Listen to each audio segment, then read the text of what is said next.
From an early age, Herman Carter understood the human psyche. To analyze and deconstruct something as powerful as the brain intrigued him. He was an apt pupil and gained the attention of his teachers. He excelled in high school and was published in Partisan, a psychological gazette. Within a year, Carter was fast-tracked into Yale's advanced neuroscience program, really a front for the CIA.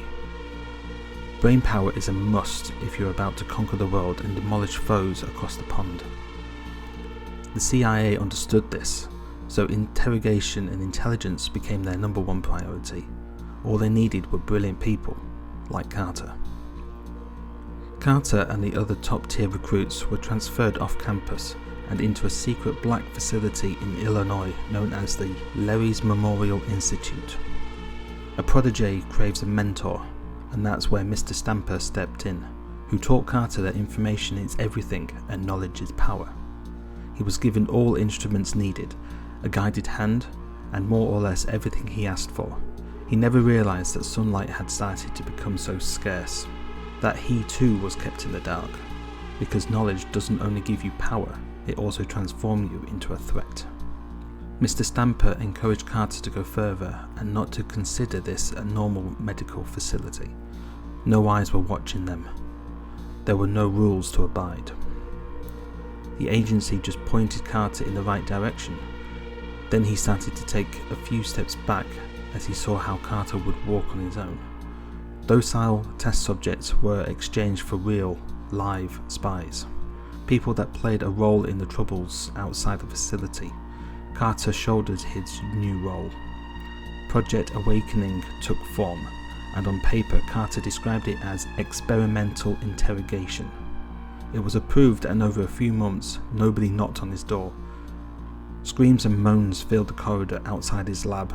Wars skewed people and what they accepted, as long as the enemy is kept at bay. The fluorescent lights flickered more and more often. Electroconvulsive treatment became a standard dish on the menu. Prisoners held at the facility begged the guards to take them to any other lab but Carter's. Rumours were disregarded in the beginning. Over the years, Carter became known as the Doctor, and no one ever questioned if he had even held a medical certification, or even what happened to the prisoners after they had given up their information. It was only after the Lery's Memorial Institute went silent for a week that they finally uncovered the true horror of what had happened there. Carter's experimental information extraction had turned it to horrific, bizarre torture. Patients and prisoners were found dead or in vegetative states with all types of head trauma. In his office, they found the most terrible discovery of all.